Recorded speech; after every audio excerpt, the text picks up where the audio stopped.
Welcome to the Fantasy NBA Today podcast.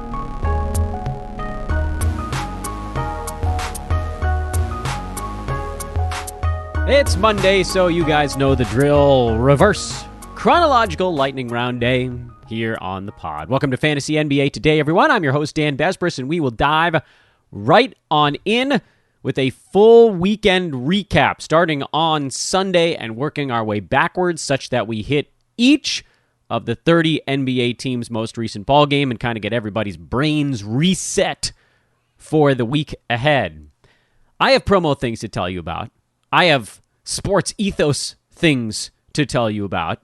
But first, Sunday, Dallas in LA taking on the Clippers in the first half of a two-game set where Dallas is hanging out in LA for both. And this was actually a pretty good ball game. Clippers ended up covering with a holding off the Mavericks, I should say. Mavs were down. Clippers were up about 10 for pretty much the bulk of this ball game, or at least everything but the very beginning.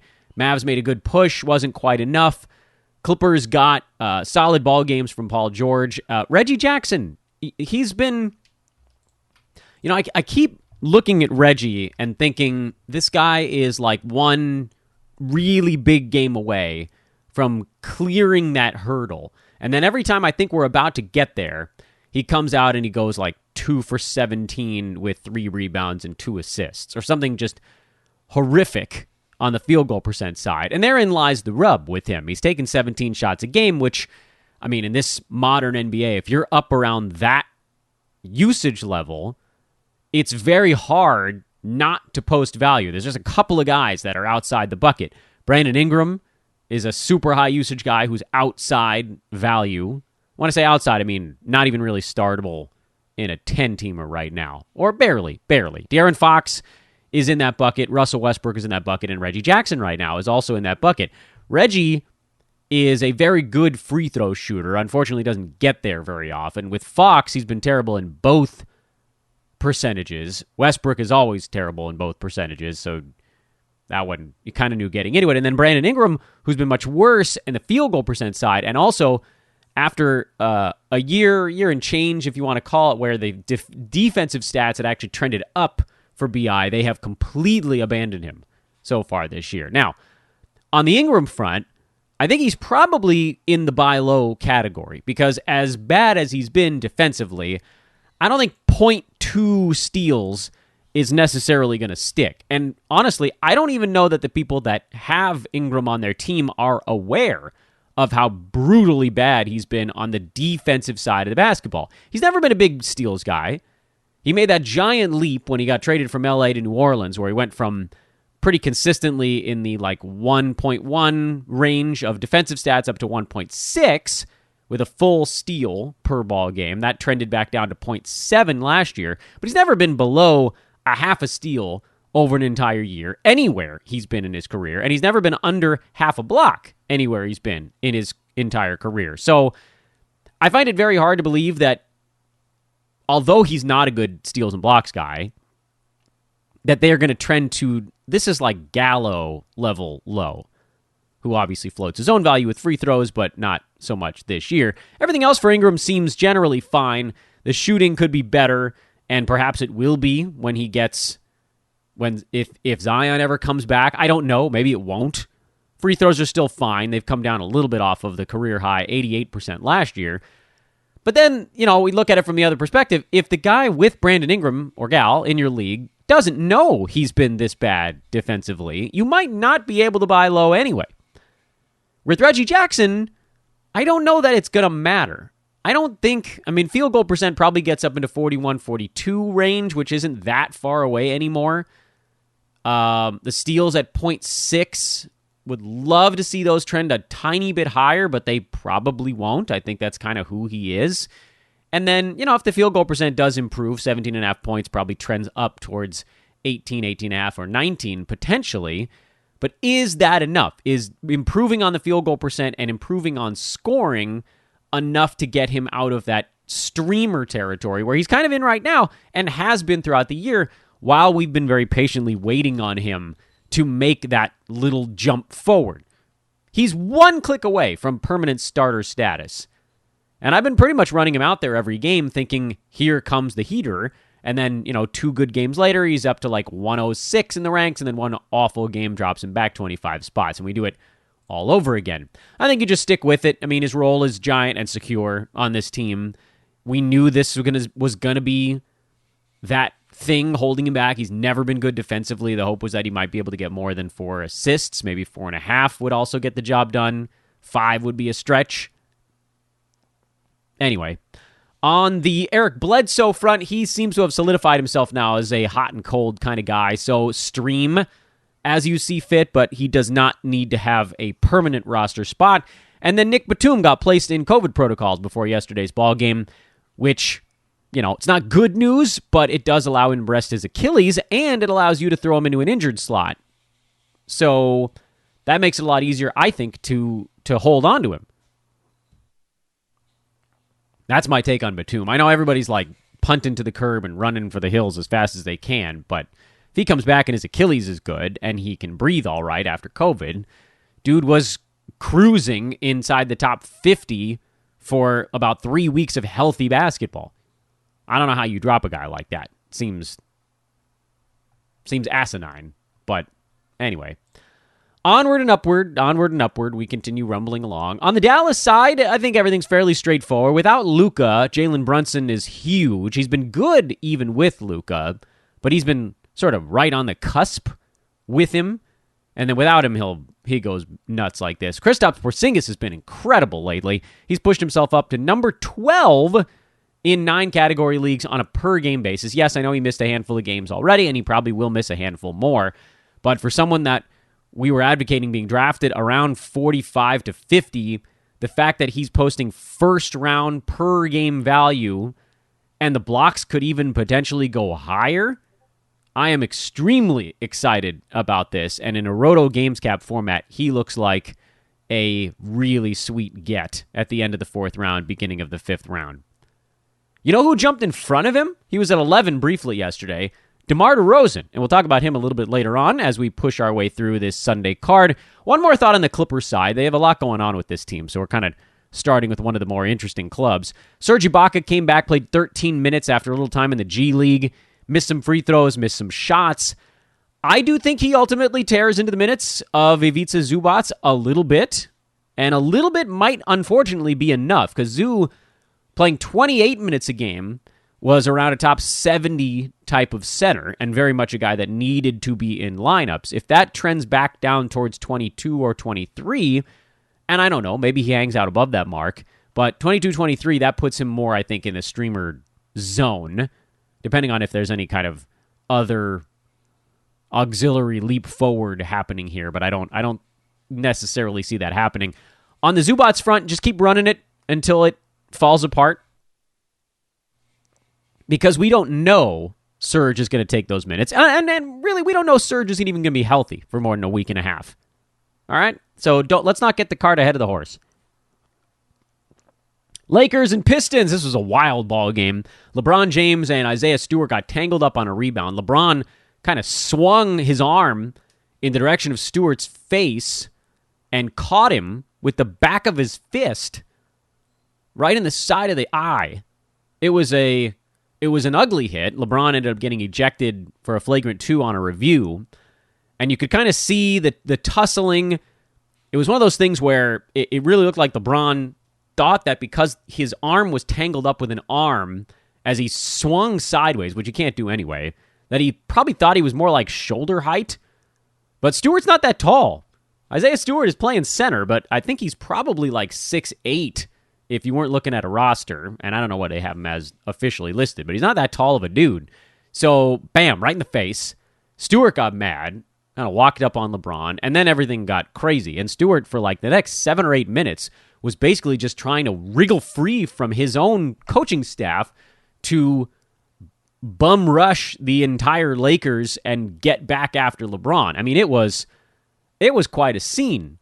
And I know LeBron swinging at him to get out of the sort of free throw rebound tanglement started the whole mess, but it it wasn't like he turned and leveled him. I had people that were tweeting at me like, oh, he literally punched him in the face. Like, no, that's not a literal punch. A punch would have been if LeBron was like, hey, you, and then he looked at him and socked him in the mouth. It was like, oh, this dude's annoying me. I'm going to flail my hand, my close-fisted hand in his direction, and pow, right in the kisser. Which, again, you can't do, but that was not a punch. It wasn't. I mean, LeBron probably would have broken a knuckle if he tried to punch Isaiah Stewart in the face in a traditional sense. So you can't do what either of them did, but what you certainly can't do is spend 10 minutes trying to start an all-out brawl on the court, whatever your feelings may be in that moment. I saw a lot of beat writers talking about how nothing that Stewart did was out of line. I'm like, what are you talking about? Oh, he got hit in the face. Okay. Dude, my kids hit me in the face. I realize my kids are not LeBron James. That's a terrible comparison, but like, you need to be able to turn the switch off at some point. You cannot be trying to sprint into the tunnel, loop all the way around to the other side, and then come back out and another opportunity to try to start a fight with the face of the NBA. That is not going to go well for you, kid. You know when you order a new video game, or a golf club, or a blender, and then it arrives at your door, you get a little thrill. Imagine how much more thrilling it is when you order a new car. With Nissan at home, you can shop for the perfect ride and order it without ever having to go anywhere. Sure beats a golf club or a blender. Buy a new car entirely online with Nissan at home. Delivered direct from dealer to driveway. Thrill starts here. Services may vary at participating dealers, subject to applicable law. See dealer for details. So a series of bad decisions stemming from a LeBron flailing whack to the face. And look, like,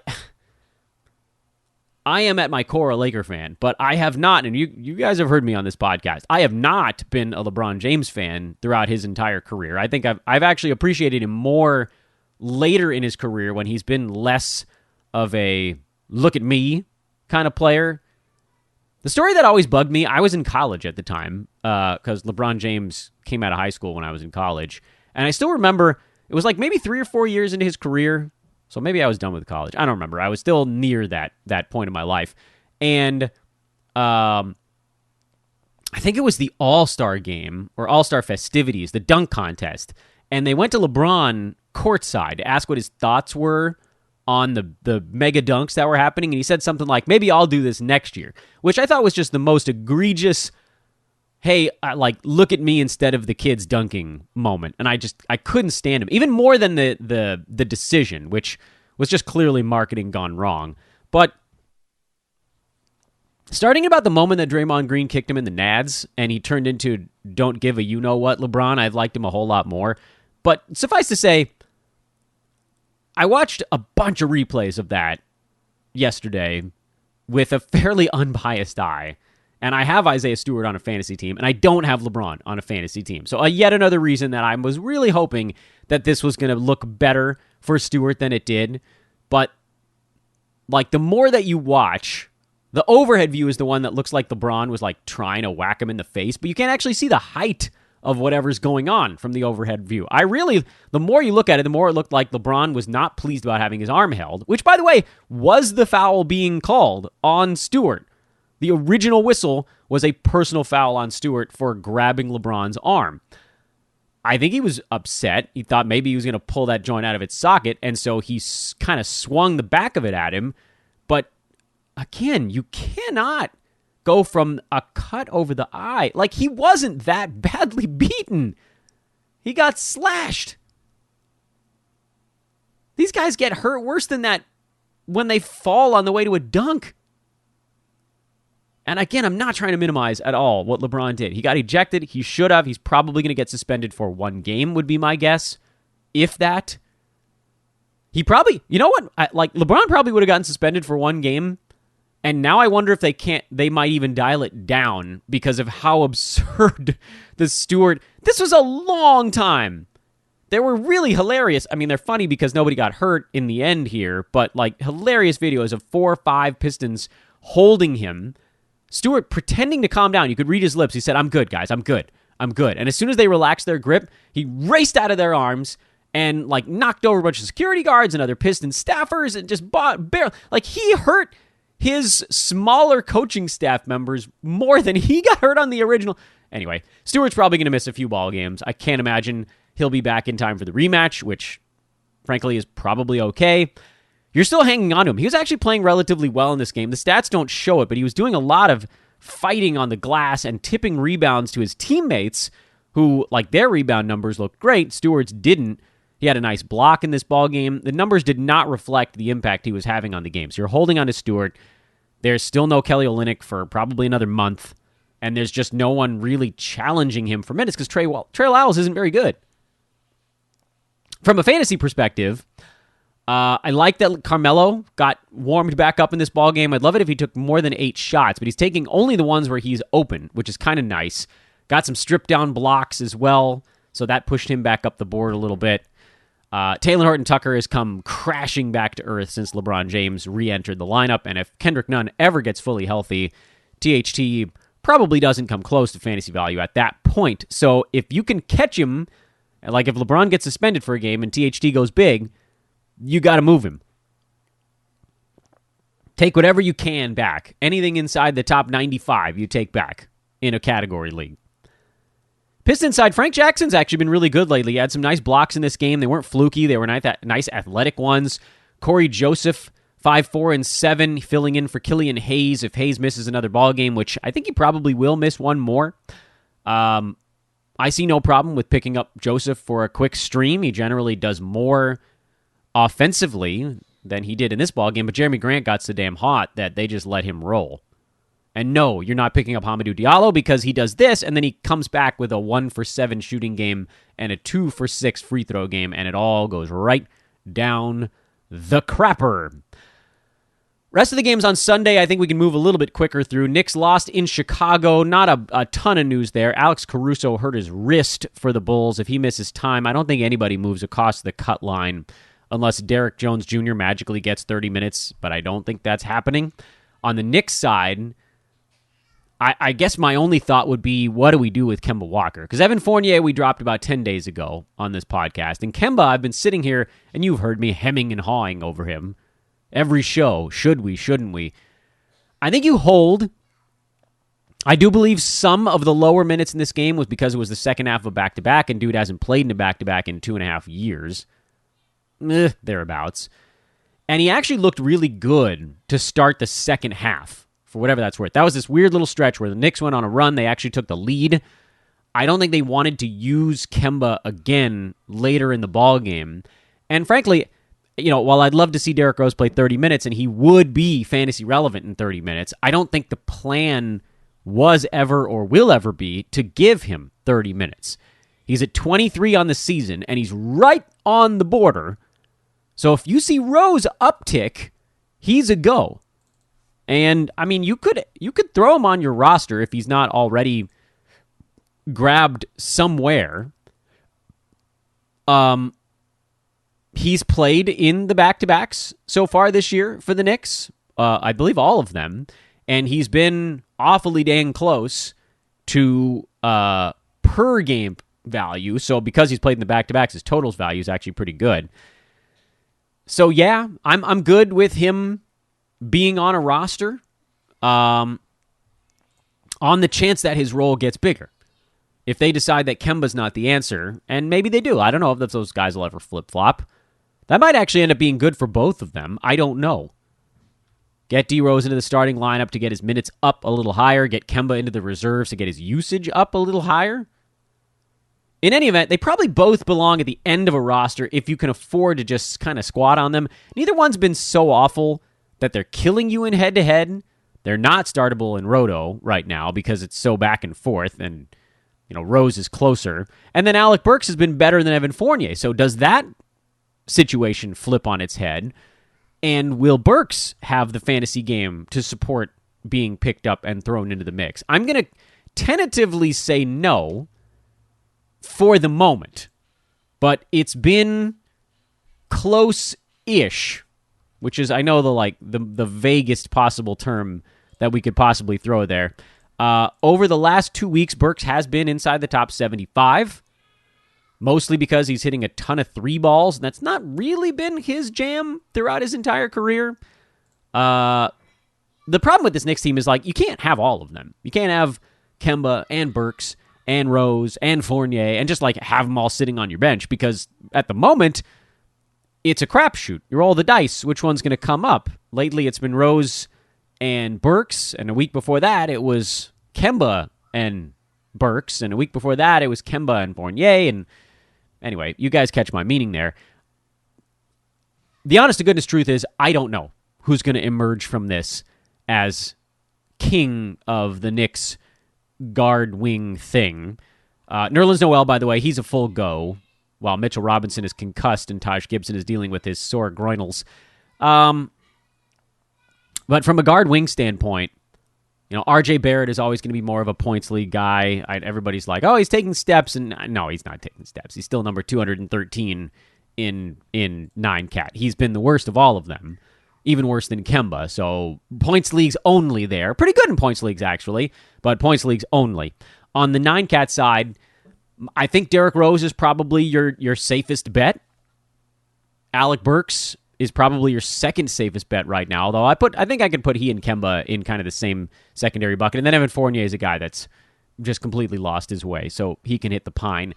Feel free to play musical chairs with those guys. I don't know that any of them is going to dramatically change what your fantasy team is doing. Kemba has the upside, but he's not playing enough or doing enough, and I do think you got to hold on just a little bit longer there to find out if some of the minutes stuff lately was because of the back-to-back. Phoenix blew out Denver with no Nikola Jokic. No real changes here.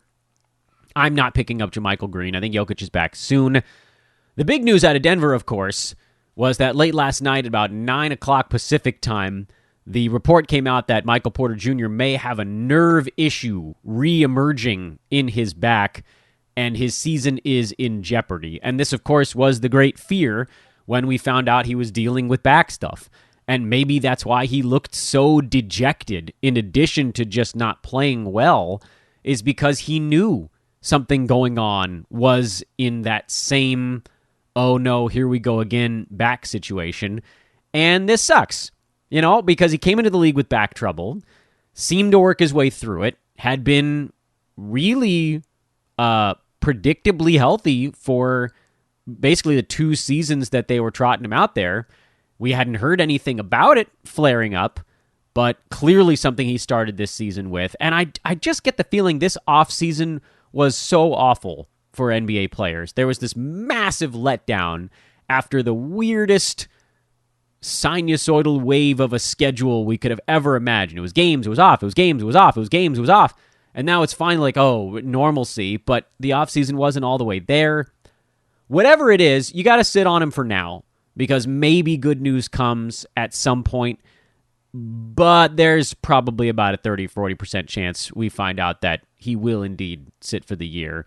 And if you're wearing zeros from MPJ right now, yeah, I mean, that's a tough one.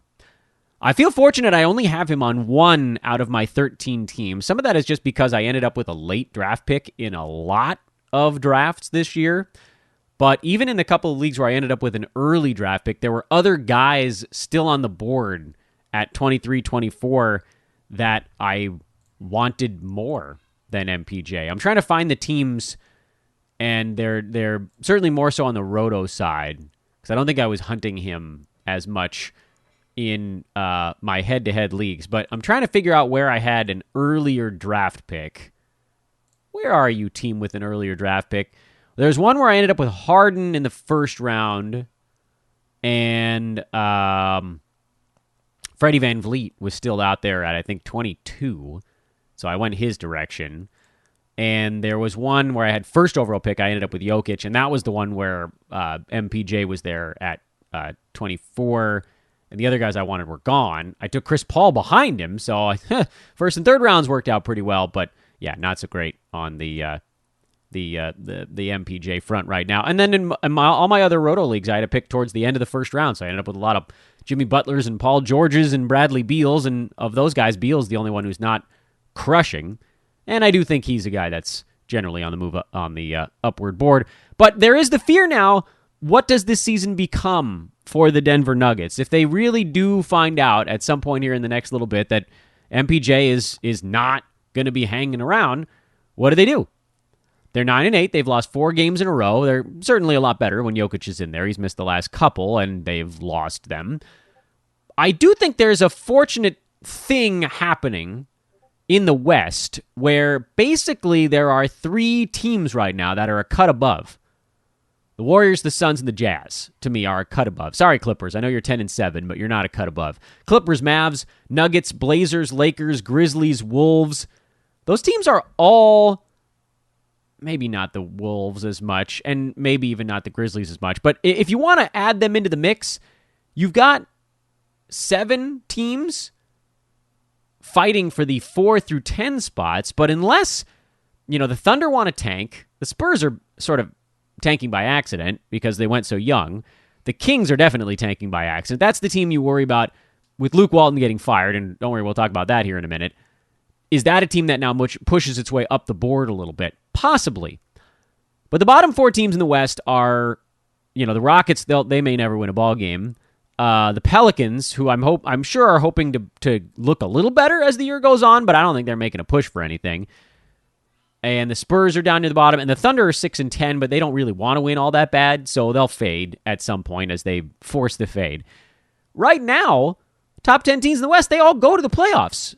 Yeah, 4 of them are going to be battling for those last 2 spots in a tournament, but if you're the Nuggets, and if you're worried about the Nuggets potentially going into a throne season tank, they can sleepwalk into at least the play-in tournament as long as they have Jokic on the floor. He'll do that for them offensively, and then defensively, the subs are just fine.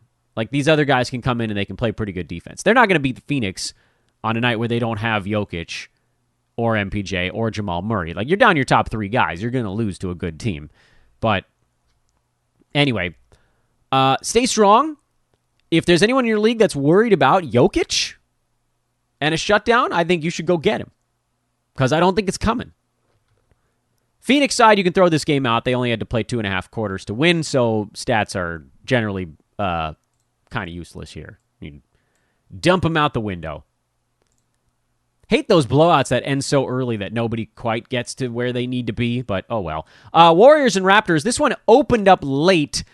Raptors pretty much hung in there. They were down about 9-10 points most of the ball game. Warriors opened it up late in the 4th quarter. So you can see it just by the minutes totals. Pascal Siakam played 34. Freddie VanVleet played 39.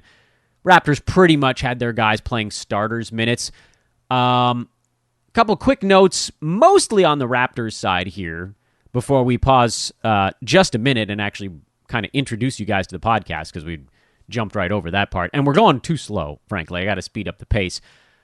Kem Birch got the start, but I think Precious Achiuwa is probably about to overtake him. Problem is, the reason I talked about Precious so much on Friday's show is that it sounded like OG Anunoby was going to be out. They said a while, which I thought meant 3 weeks, 4 weeks, more, with a hip pointer, and now they're saying he might be back later this week. So I wouldn't worry too much about the Raptors' center situation. What I would worry about is that you're starting to see some of the little rookie stuff creep up with Scotty Barnes, who continues to be very good. Make no mistake. This is not me saying that from just a strict drafting standpoint. The Raptors got a gem there, but the free throw numbers have come down, percentages, the shooting percentage has come down. Suddenly now, he's still at 15 points, 8.5 rebounds, but 48% from the field instead of 51, 72 at the foul line instead of 78 or 79. He's fallen outside the top 100, but I think you could probably still move him for someone in the 80 to 90 range because there was so much name power behind him when he got off to that quick start. Otherwise, things are pretty much the same out there. Chris Boucher had 10 and 5 in 13 minutes. That's fine. It's not good enough to get him back on my radar, especially now, again, if OG's coming back soon. On the Warriors side, Andrew Wiggins has woken up in a big, big way. He's pushed himself inside of the top 100.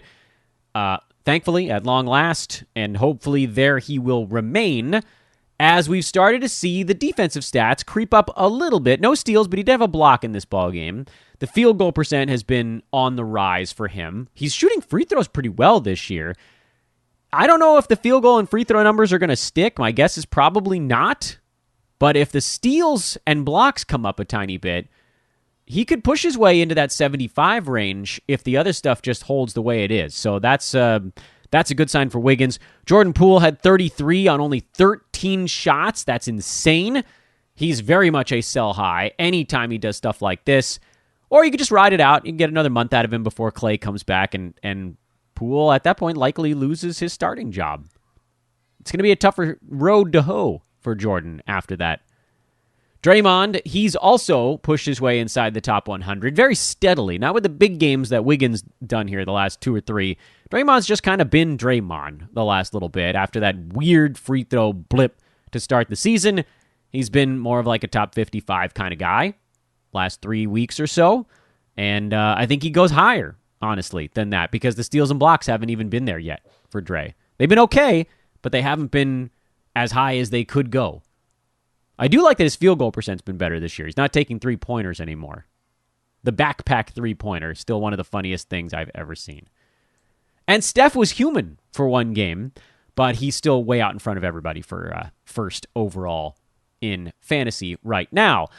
Folks, thanks so much for tuning in. This is Fantasy NBA Today, a Sports Ethos presentation. I don't know if I said the wrong name earlier, but I'll get it right this time around. I'm Dan Baspris. You can follow me on Twitter at Dan Baspris. One other thing on the Sports Ethos front, and I think I mentioned this on Friday, if you'd like to be a part of what we're doing now, please holler my way at Dan Baspris on Twitter or email support@sportsethos.com.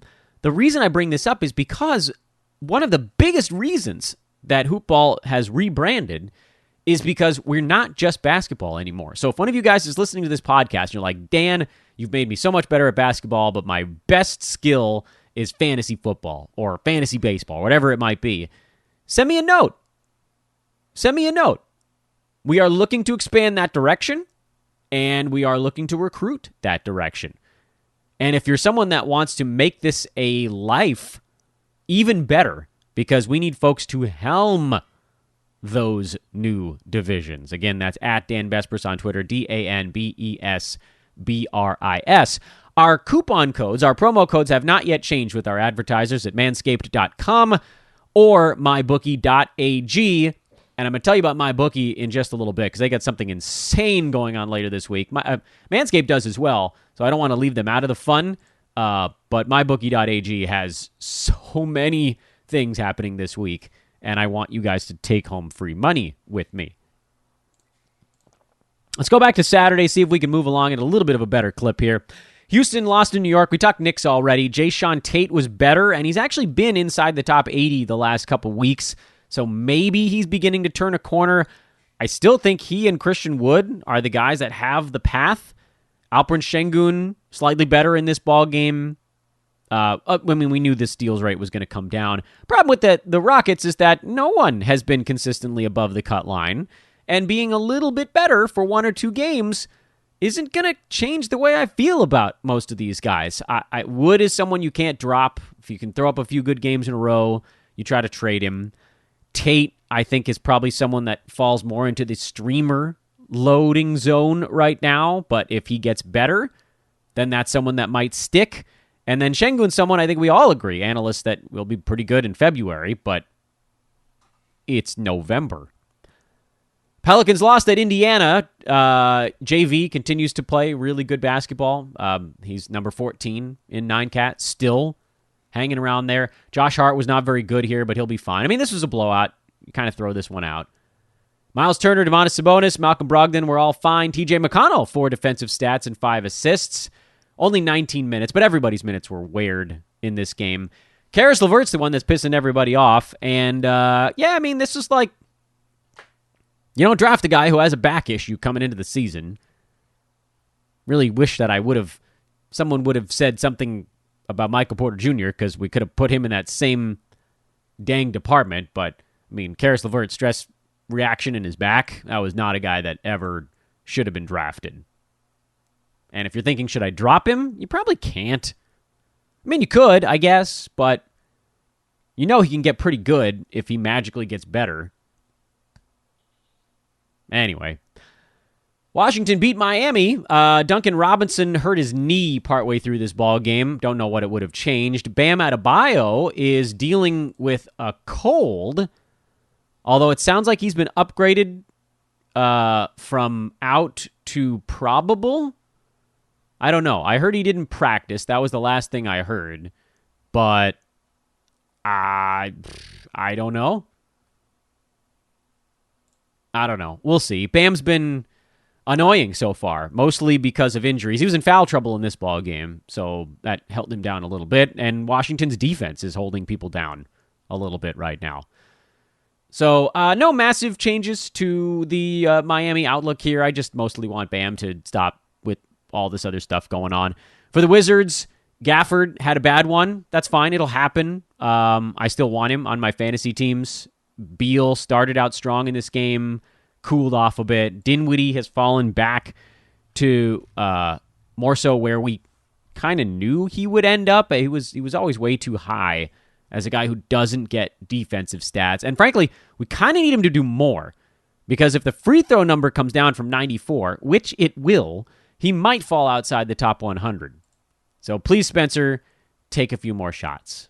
Wizards are playing too damn slowly, though. Boston's getting Jaylen Brown back for their next ball game, so you can mix and match some pieces a little bit here. Dennis Schroeder figures to take a hit if he goes to the bench, which we'll see. They might go big and move Grant Williams to the bench. We don't know yet. But Al Horford continues to be solid. Jason Tatum has really gotten things going here the last couple of ball games. He's rocketed from 80s to 30s in 9-cat. I still believe Marcus Smart is dramatically undervalued, even though he's now pushed his way inside the top 80 in 9-cat, largely because of steals, some assists at this point. He's a bad shooter, and he's not a good foul shooter, but he's generally better than that. So he could even go bigger. We'll see. Jaylen Brown coming back might take a shot or two away, but it's not like Marcus was taking shots anyway. Schroeder and Tatum took 22 apiece in this game. For OKC, continue to keep an eye on Jeremiah Robinson-Earl. Same thing I said on Friday's show. He's close. He's not quite there. Fantasy game could use a little work, but that's kind of the story for all of these guys. Just a massive crop of slightly overrated fantasy players. Lou Dort has cooled off, not surprisingly. His insane shooting run was never going to last forever, although points leagues, he very much does need to be started. 9-cat, iffy. Giddey, iffy in 9-cat. Shea is a start in 9-cat, but even he's been really not that great this year. He's number 88. Very thankful we dodged him. Atlanta continues to beat people at home. They're really good at home. Gallo was good in this one. Played 31 minutes with Clint Capella and John Collins each dealing with some foul stuff. Bogdan Bogdanovic also going down with a quad injury. That might be the thing that actually frees up Kevin Huerter. Remember, I was saying he was still one injury away? If Bogdan has to miss any time, then Huerter becomes a really interesting stream where he was, to me, outside. I mean, he was streamable in the sense of, like, do I want a back-to-back in my head-to-head league? Now I feel like he's streamable in Roto. Again, if Bogdan misses any additional time. I am not willing to buy into the Gallo thing. 3 steals and a block, not at all sustainable. And that's between that and the free throws, which we know are always good, but 8, not sustainable. This doesn't feel like something that's going to repeat itself all that often. Good to see Clint Capella get rolling here. If he wasn't dealing with foul stuff, this could have been a mighty game for him. Clint just right now hovering at the edge of the top 70, and that's almost exclusively because his blocks are down. So he'll keep working his way up. Everything's going to be fine there, and I continue to think he's a buy low, which we said last week, and he's moved up 20 slots since then. He's still a buy low.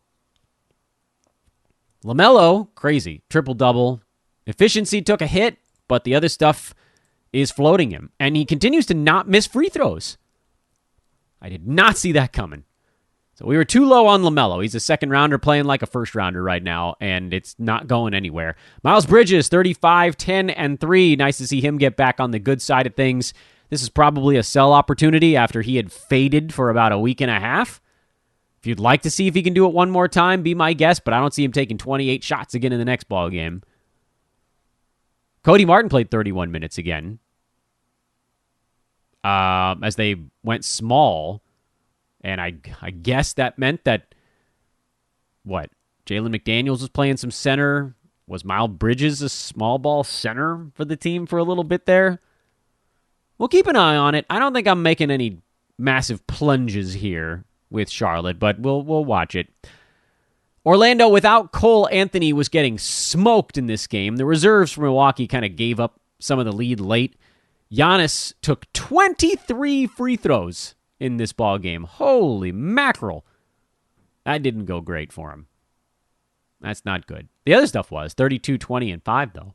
Grayson Allen, nice to see him get going again. He got 14 shots up. That's a big deal. His shots had been diminishing with Chris Middleton and Drew Holiday back in the mix. The Bucks were kind of a fade team off the finals hangover. I thought you'd probably be better than this from Drew and Chris, but it's going to take them time. They probably won't hit their marks because of the Olympics, because of the finals. A lot of these guys are just kind of beat up. So I think you keep rolling Grayson Allen out there until Dante DiVincenzo comes back, and definitely Bobby Portis. On the Orlando side, it was a blowout, so I wouldn't read too much into the big RJ Hampton game, but it does sound like Cole Anthony is going to miss another one. So Jalen Suggs in a points league makes a lot of sense. Might consider streaming him in 9-cat if he's just going to go out there and take 15 to 20 shots. There might be enough rebounding, assisting, stealing, threesing to get it there. It's dicey, though. He could very easily do what he did in this game and shoot 27% on high volume. That hurts more than it helps. And then with Hampton, his efficiency was actually very good. I'm not going to roll the dice on the Cole Anthony fill-in stuff. You might get it right, you might get it wrong. Nah.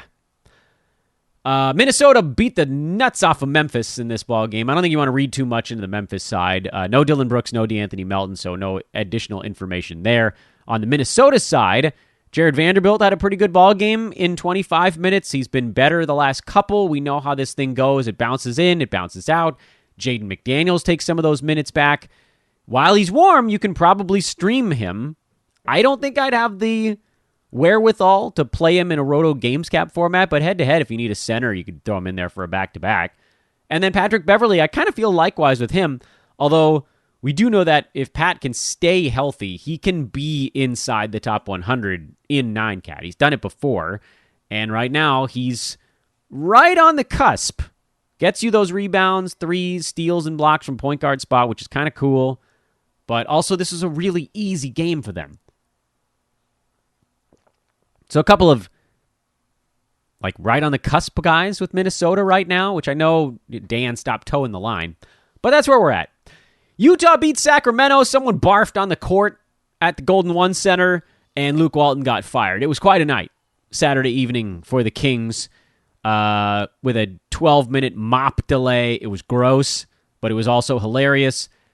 And then the most overdue coaching change that I can remember really in the last decade finally happened in Sacramento. Luke Walton, who, other coaches I'm sure are going to say nice things about him, but he did an awful job with the Lakers. He did an awful job with the Kings. Sorry. You can say the Kings made personnel decisions that were idiotic, like not taking Luka, but Luke has decent pieces on this team and had them here for, what are we now? And was this the third year? I've lost track. Halliburton's good. Barnes has been really good for them. Hield is solid. De'Aaron Fox was great, and he's disappeared. Rashawn Holmes is excellent. This is not a team that should be playing the way they have, which is bad defensively, collapsing in the second half offensively, doing undisciplined stuff regularly, and just not showing any signs of improvement. And this has been going on, and they gave him all the time in the universe. I'm actually sort of surprised that it finally happened. And to me, the Kings are a team you might want to bet on with Alvin Gentry. He's going to open things up. I don't know how fast it's going to be, but there's going to be a lot of energy in the building after a coaching change. There always is. Fantasy-wise, I think we're in wait-and-see mode. The talk on Kings Twitter is that maybe Davion Mitchell sees a slight bump in playing time, but I don't think he's going to get to do enough for it to really make a particularly large difference. Philly, Matisse Thybulle came back, played 21 minutes, only 2 defensive stats, which tells you he was probably getting his wind back. But by the way, Tobias Harris is doubtful with a hip injury. So if Thybulle is floating around on your waiver wire, that's actually, to me, a very interesting thing to look at. Someone might have gotten annoyed with him or annoyed with hanging on without knowing exactly when he was coming back. He's 47% rostered in Yahoo leagues. He's rostered in every single one of my leagues, but maybe he's available in one of yours. Keep an eye on things out there. Tobias, if he does miss time, you'll just see even more Tyrese Maxey. George Niang started that last ball game even with Tobias around, so maybe he's a guy you look at. I don't really like the musical chairs, the revolving door, whatever it is. I'd rather try to grab someone a bit safer because everything there feels very short term. And then Dame actually looked really good in Portland's game. Probably arguably the first one all season. He's really looked good. Got 14 free throws, made them all. 39 points. Didn't get a single rebound, but 7 assists, 5 threes, 3 blocks. What? Rocco looked good. He played 29 minutes. Larry Nance played pretty well in 23 minutes. I mean, I know that this was against the zombie Sixers. And by the way, I think everyone sort of needs to downgrade the expectations on Nurkic for this year. I know this was against the zombie Sixers, but a lot of good stuff happened for Portland in this game. And to that end, I think all of those guys, basically the 6 guys who had decent fantasy games, probably all belong on rosters right now. Dame, Nurk, Rocco, CJ, Nance, Powell. I'm good with all those guys being on a team because every one of them has the ability to do something at least somewhat special on a night-to-night basis. And we'll flip back to Friday here real quick just to make sure there weren't any teams that got lost in the shuffle. And the quick eyeball test says no. I think we actually covered them all. Were there 10 games on Saturday? No. How's that possible? There must be a team that didn't play Friday or Saturday or Sunday. What am I missing here? Warriors, Pistons, Pacers, Hornets, Lakers, Celtics. What have I forgot? Oh, the Nets. Brooklyn. There you go. James Harden, first rounder now. Other than that, as long as Joe Harris is out, Patty Mills has been a really nice streamer. It's a short-term thing, but it's a much more obvious short-term thing. I don't know. I get it. Like, your thought is, Dan, why are you so impatient with 76ers streamers and not with a guy like Patty Mills? Just because it's much more of a one-to-one thing. It's a much easier situation to monitor. The Sixers have 2 to 3 guys out in kind of a rotating cast right now. Someone comes back. What's the trickle down? It's not a direct totem where one guy just bumps down. It has to do with guys at different positions. Tobias, power forward, if he misses time. Thybulle was playing small forward when he was out. Embiid, center. So it's a little goofy. And with Philly, maybe the tack is you play who they are willing to start. Drummond's been startable. Thybulle, if he starts, you'd start him. If Niang starts, Seth Curry, Maxey. And just say, you know what, screw the guys coming off the bench. I don't know how many minutes they're going to get, but it's probably going to be less than the starters. So we'll go with the guys that are out there when the ball goes up. Easy peasy. Or not that easy peasy. Big thank you to everybody that continues to listen to this podcast. This was your reverse chronological lightning round Monday. Not that any of you care, but a quick update on 30 Deep, the industry 30-team league. I'm in first. 62, 26, and 2 so far. Ahead of fellow hoopballer Mike Passador in second place by 3 games right now. And that feels great because I also have Clay stashed in IR in 30 Deep. I think I have a pretty good team there. It's my shot, man. It's my shot. Just give me one shot.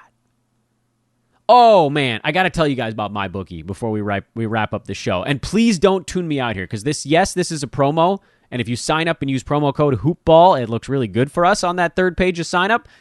But also, they have 13 odds boosts coming up this week and up to a $250 free play on the Thanksgiving Day Cowboys game. I think it's a Cowboys game, isn't it? Are they playing the Raiders? I don't know. I don't know football.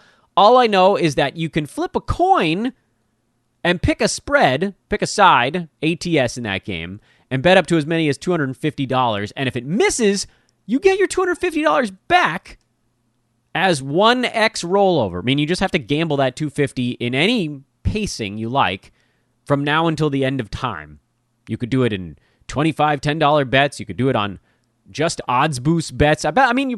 13 odds boosts over the weekend, you'll probably get most of the way to $250 just on those. Some of them are locks. I think they're capping those at $10 a piece. But then other ones, the odds swing way in your favor at $25. Like, you're basically getting there. I think it's like $230 in odds boost bets after the $250 free play. So if things break our way, we could win almost $500 actual dollars, not promo bucks, through mybookie.ag. If you're at all confused on how it works, please ask me at Dan Besbris on Twitter. I would love to guide you through this. They do this once a year on Thanksgiving. The other odds boosts are usually just like here and there for $10, $25, whatever. Those are awesome. They also add up to $200 or $300 over the course of the year. There's like one or two a month. But guess what? This is all happening in basically a 2-day window. I think there's actually a $25 Tom Brady-related odds boost happening tonight on Monday Night Football, too. So, like, we really could win $500 this week. And if you can't use $500, well, congrats, man. You should be sponsoring this podcast because we could use $500. I could. So let's all take a whole crap ton of money from mybookie.ag together. Again, if you sign up, please make sure to use our old promo code HOOPBALL. They have not changed that over yet. HOOPBALL. On the third page of sign up, drop in a couple of bucks. Make sure you do the free roll on Turkey Day. And if it loses, whatever, screw it. You get your money back. And you play odds boost all weekend and then play odds boost from now until the end of time. And if it wins, you just win $250. Well, $225-ish. Still, I mean, it's going to be a big week for taking free money home. A big week. Join us, won't you? I'm Dan Besbris for Fantasy NBA Today. This is a Sports Ethos presentation. Bug me on Twitter, please. I beg of you. Recruiting, whatever, you name it. MyBookie, Manscaped.com. That's still HoopBall20, by the way, on that promo code as well. Have a lovely Monday, everybody. We've gone longer than I intended, but you know what? There was fantasy to be had. We'll talk to you tomorrow, everyone. So long.